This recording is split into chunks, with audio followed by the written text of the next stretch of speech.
Então a seção agora é a 13.4 e ela trata então da gravitação nas proximidades da superfície da Terra. Muito bem.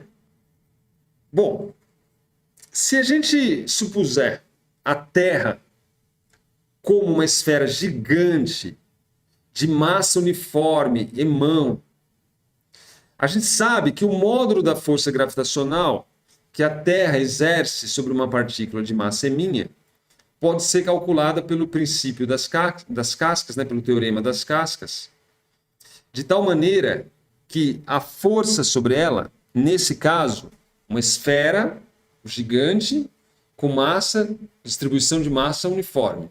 Se for assim, a gente tem que a força é uma força F, que é dada por Gzão, emão, emínio, sobre R ao quadrado, onde o Gzão é a constante gravitacional, o emão aí no caso é a massa da Terra, o emínio é a massa de uma partícula e o R é a distância dessa partícula até o centro da minha esfera. Simplesmente fazendo uso aqui do teorema das cascas, tá certo? Tem um sólido aqui, uma esfera, tem uma partículazinha aqui, ela nem precisa estar na superfície, tá? No nosso caso a gente pode não pôr na superfície.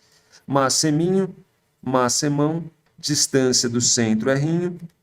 A força que essa massa gigante aqui, emão, exerce sobre emínio é essa aqui em módulo. Então tá aqui, ó, a minha força F. Bom, como a gente sabe, do nosso dia a dia, se a gente liberar uma partícula de qualquer posição no espaço, o que a gente observa é que ela cai, em relação ao centro da Terra. E isso acontece devido à ação, devido à presença de uma aceleração que a gente chama de aceleração da gravidade. Então os objetos eles caem devido à aceleração da gravidade, que é o que a gente chama de AG. Então, eu vou definir os termos aqui para a gente não se confundir. Então, a gente tem a aceleração da gravidade e a nossa aceleração AG.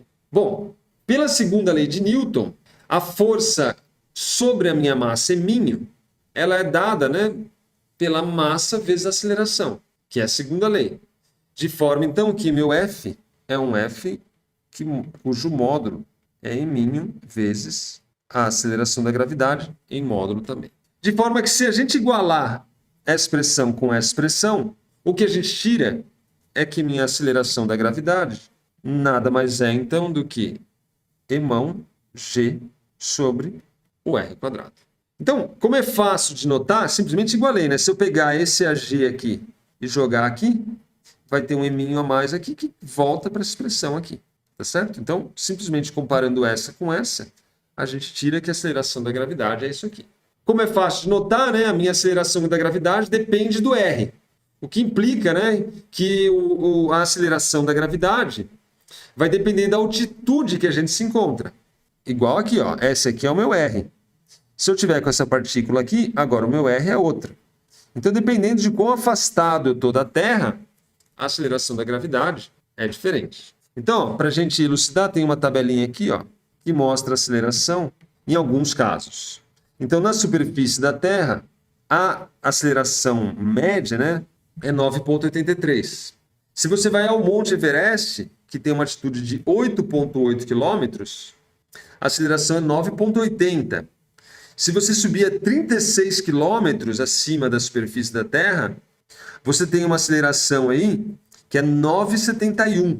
Então, foi diminuindo. À medida que eu vou aumentando a distância, aumenta a distância, esse número fica maior, logo a aceleração fica menor.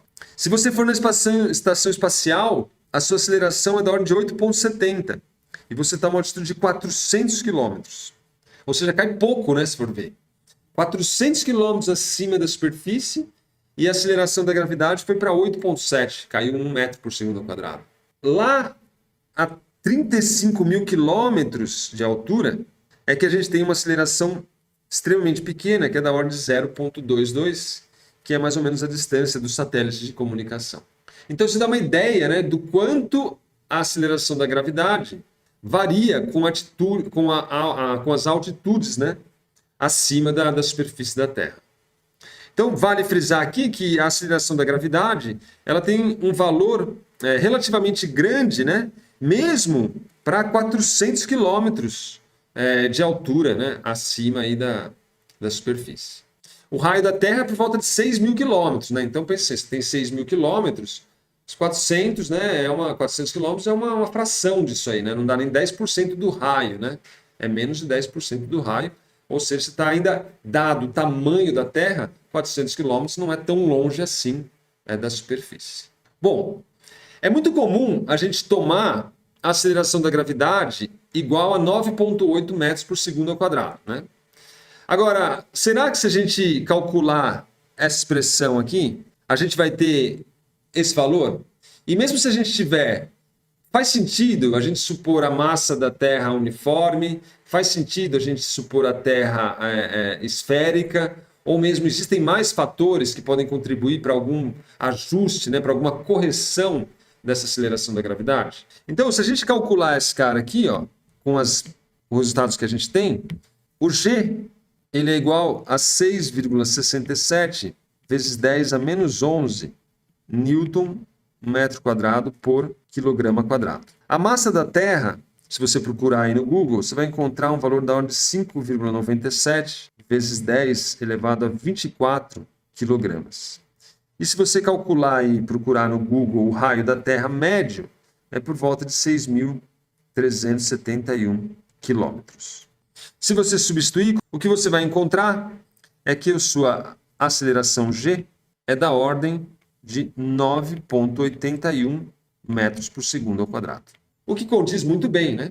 É praticamente no 9,81. Então faz sentido, de fato, a gente supor aí a massa uniforme e a densidade constante? Será então que esse resultado é válido em qualquer lugar da Terra, né? Quão diferente esse resultado pode ser dependendo da posição da Terra que você está. Então, esse capítulo vem mais nesse sentido, de pontuar aí alguns efeitos que podem inferir correções nessa gravidade, nessa aceleração da gravidade. Então, existem 3 principais fatores que podem fazer o valor da aceleração medida no experimento, né, diferenciar daquela teórica. 3 fatores principais que a gente vai tratar aqui que faz com que essas correções então apareçam. São esses 3 fatores. O primeiro, a massa não é uniformemente distribuída. Então você não tem uma distribuição uniforme da massa. Não é bem assim da Terra, né? Ela não é distribuída, a massa não é na Terra distribuída de maneira uniforme. Então isso pode inferir correções na aceleração da gravidade. Além disso, a Terra não é uma esfera perfeita, o que também, né, vai inferir correções. E também um outro fenômeno importante, que é o fato da Terra estar girando. Então, se você tem um objeto em cima de um globo e esse globo está rodando, associado a essa rotação aqui, você tem uma aceleração centrípeta, que vai ali contribuir com uma correção também para a gravidade. Então, 3 fatores são importantes. A distribuição da massa, o fato da esfera, da Terra não ser uma esfera perfeita e o fato da Terra estar rodando, né? Isso também causa correções à aceleração da gravidade. Então, nesse sentido, nem sempre a força gravitacional, na prática, né, é igual a mg, né? Onde o meu G é a minha aceleração 9,8 metros por segundo ao quadrado. Nem sempre é assim. Então, pelo fato da densidade da Terra variar com a distância do centro, ela tem uma variação à medida que você vai se afastando do centro, e mesmo a densidade na crosta, né, próxima à fronteira, né, próximo à superfície, variar de ponto para ponto. Então, na superfície, interno, ela ainda tem uma simetria esférica, a densidade de massa. Elas são uniformes no sentido esférico. Mas na crosta terrestre, que é na região próxima à superfície, a densidade pode variar. Ela tem uma variação. Então, se você for na Austrália, você tem uma densidade ali próxima à crosta. Se você for sei lá, na Itália, é uma outra densidade. Então, isso causa correções na aceleração. Não é exatamente. Mesmo a mesma altitude, você pode ter variações da aceleração da gravidade. A Terra também, ela não é uma esfera, né? Ela está mais para um elipsoide. Ela não é uma esfera perfeita. Então, essa curvatura, né, é o fato de ela ser uma elipsoide, sendo mais achatadas nos polos, né, um pouco mais achatadas nos polos, ela também infere correções na gravidade. Então, a diferença no raio, ó, e isso aqui é importante enfatizar porque é meio contraintuitivo. A diferença no raio, então vamos pegar aqui, ó, vou exagerar na minha elipse aqui, né, mas vamos supor aqui que a Terra seja algo assim, tá? Exagerando, né? Lógico que não é uma elipse assim. A diferença, na realidade, é da ordem de 21 quilômetros. 21. A Terra tem por volta de 6.000 quilômetros de raio. Então, ela é um pouquinho achatada nos polos. Ó. Aqui você tem um raio R, e aqui você tem um raio que é R mais um ΔR, vamos chamar assim. Uma certa correção ali, ΔR. Esse ΔR é da ordem de 21 quilômetros. Ela é mais achatada nos polos e ela é um pouco mais saliente no Equador. Então, aqui, ó, veja, se a distância é maior, a aceleração aqui vai ser menor. E de fato é. A aceleração no Equador é menor que nos polos. Mas note que essa distância é de 21 quilômetros. Não é uma distância tão grande assim. Não é pelo fato de você ter um ΔR aqui maior. Veja que se você aumentar o ΔR, vamos trazer de novo a expressão aqui, ó. F, Gzão, Emão, Eminho, sobre a distância ao quadrado. Quanto maior a distância, menor a força. Então, a aceleração no Equador é menor que nos polos. Aí você vai ser tentado, né, a dizer que isso é por conta dessa distância. Mas, de fato, não é. Tem outros fatores importantes aqui que eu vou levar em conta. Mas isso é importante ter em mente. A aceleração no Equador é, de fato, menor do que nos polos, a aceleração da gravidade. Que outro fator que implica do fato, no Equador, ela ser menor? O que acontece com o objeto que está rodando? Imagine que essa esfera aqui agora, ó, ela tem aqui uma rotação em torno desse eixo aqui. O que acontece, visto que a gente tem essa rotação? Então, as correções da gravidade provêm do fato da massa não ser uniforme, enfatizamos o primeiro caso. O fato da Terra não ser uma esfera. Então você nem pode fazer o uso, né, do teorema das cascas, né, porque não é exatamente uma esfera, ela é achatada levemente. Então isso infere uma correção. Isso faz com que nos polos a gravidade seja maior do que no Equador. O fato de ela estar rodando também, ou seja, ela está rodando em torno de um eixo de rotação, esse eixo passando pelos polos, né, geralmente é no polo norte e no polo sul que a gente define esse eixo, qualquer objeto que esteja localizado na superfície da Terra, com exceção desses dois pontos aqui, ó, esse aqui e esse aqui, ele também está sujeito a uma aceleração centrípeta. E essa aceleração centrípeta, imagina, você põe um objeto aqui, ó, ele está a essa distância aqui do eixo e está rodando aqui em volta. Ó. Isso infere uma aceleração centrípeta que vai dar uma correção na gravidade também. Qualquer objeto, se esse cara estiver aqui, ó, ele está rodando aqui, ó. Com exceção desse ponto aqui e desse ponto aqui, que é exatamente sobre o eixo, essa correção devido a essa aceleração centrípeta vai existir. Então, o movimento de rotação da Terra infere uma força centrípeta extra que vai aí se somar à força gravitacional. Então, para exemplificar esse último aspecto, vamos pensar no seguinte, ó. Imagina que eu tenha um caixote sobre uma balança. Então tá aqui, ó. Vou pegar minha figurinha aqui e vou trazê-la aqui, ó. Aqui nessa figura eu estou olhando por cima, tá certo? Eu estou como se eu estivesse olhando por aqui, ó. Aqui está o polo norte, ó. Tá vendo? Então aqui seria o meu polo norte, estou olhando aqui agora por cima aqui. Muito bem. Então eu tenho esse caixote e a Terra ela está aqui, ó, rodando aqui.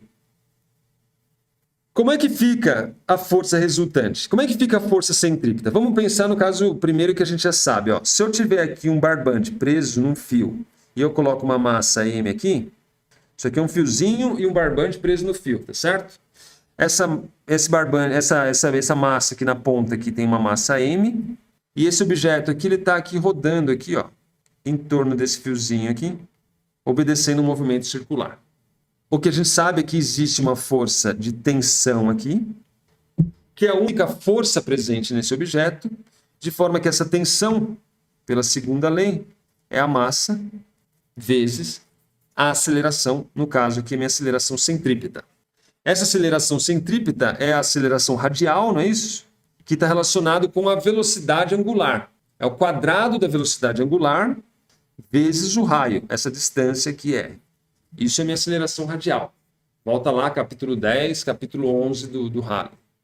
De forma que a minha tensão, então, aqui é igual a m ômega ao quadrado R.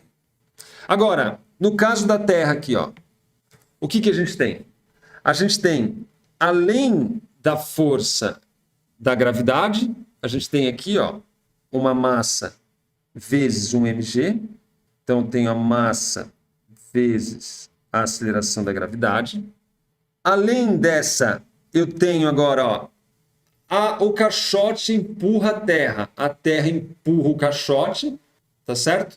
Então, eu tenho uma força normal, Fn, que é uma força aqui. Então, se comparar com esse aqui, eu só tinha tensão. A tensão é o meu MAG. Agora eu tenho mais do que isso. Agora aqui, nesse caso aqui, eu tenho essa e tenho essa aqui, que é a minha força normal. Então, a resultante dessa força aqui agora, aqui era só tensão. Agora tem uma força extra.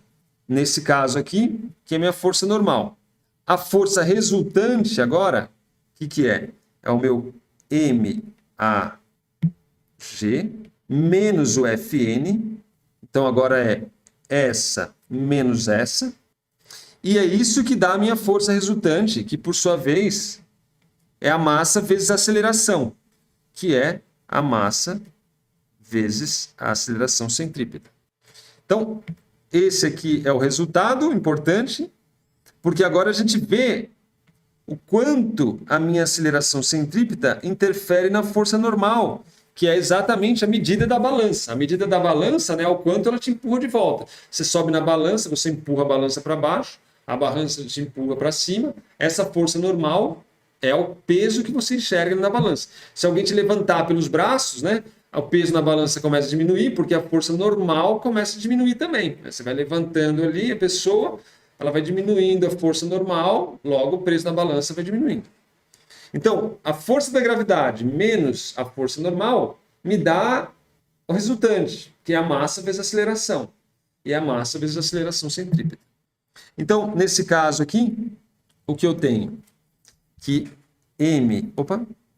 MAG menos a força normal é igual a m ômega ao quadrado R, onde o R aqui, nesse caso, é a distância até o centro aqui, e o ômega é a velocidade angular da Terra, quanto que a Terra está rodando por unidade de tempo. Ela dá uma rotação, né, 2πr por 24 horas. Né? Essa é a velocidade angular da Terra. 2πr, que é o comprimento dela, dividido por 24 horas. Isso me dá o ômega. A força normal é a minha força-peso, é o que me dá a força-peso na balança.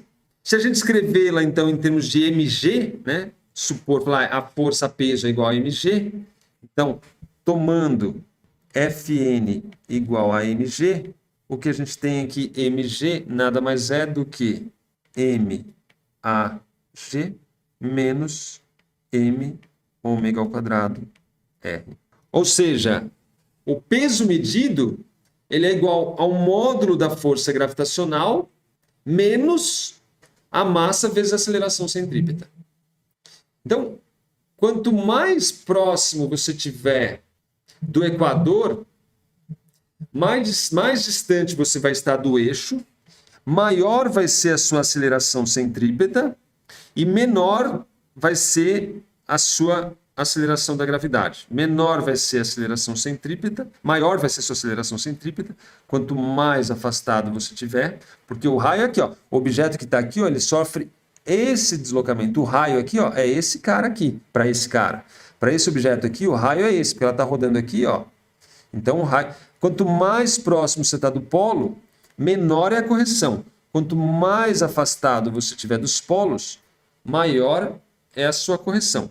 Então, em palavras, a força-peso que você mede na sua balança, ela é igual ao módulo da força gravitacional menos a massa vezes a aceleração centrípeta. Essa correção é uma correção pequena, tá? Vale a pena enfatizar. Ela é da ordem de 0,0 alguma coisa. Mas é importante a gente ter em mente que existe esse efeito também. A diferença é, se você fizer as contas, tem um caso aqui, se você estiver nos polos, no Equador, a diferença é da ordem de 0,034 metros por segundo ao quadrado. Então é uma diferença sutil devido a você ter esse movimento de rotação. Vale deixar bem claro, né, que a Terra, como eu já enfatizei, ela não é uma esfera. Então, quando você vai calcular a rigor mesmo a gravidade, você tem que pegar e distribuir, fazer como se fosse um sólido, dividir elas em elementos de massa infinitesimais e somar todas as contribuições. Não levando o teorema das cascas, simplesmente, porque a Terra não é uma esfera perfeita. Isso a rigor, né? Mas, a grosso modo, você pode aproximar a Terra de uma esfera, visto que essa diferença é de 21 quilômetros, e o raio da Terra é 6.000 e poucos quilômetros, então 21 quilômetros não é tanta coisa assim. E a própria aceleração centrípeta também infere uma correção, mas são correções pequenas, né? Se comparado aí com o valor de 9,8. Mas é importante ter em mente, né, essas propriedades, aí, essas características que fazem parte aí da força peso e se atentar que a força peso é de fato diferente, né, se você levar à risca, da força gravitacional, devido às correções do movimento de rotação da Terra. Beleza? Isso aí fecha a sessão 13.4 e amanhã eu retorno no mesmo horário para a gente dar continuidade e ir caminhando aí pelo capítulo 13 como um todo. Maravilha? Então, eu agradeço a presença de vocês, fico feliz por estar fazendo esse capítulo, tem bastante gente pedindo. Qualquer dúvida, sugestão, escreve aí no comentário, também se inscreve no canal, se inscreve no Instagram, se possível, torne-se membro do canal. Eu enfatizo, esse canal não tem fins lucrativos, a monetização que a gente gera é toda destinada ao canal para contratar pessoas para ajudar na edição, pessoas na divulgação, é para isso que a gente está capitalizando aqui. Simplesmente para poder fazer mais vídeos com mais qualidade e com uma intensidade maior. Maravilha. Então é isso, agradeço a presença de todos. Amanhã, no mesmo horário, a gente está aqui para dar continuidade ao capítulo 13. Um forte abraço, bom dia a todos e até amanhã. Valeu. Obrigado por tudo.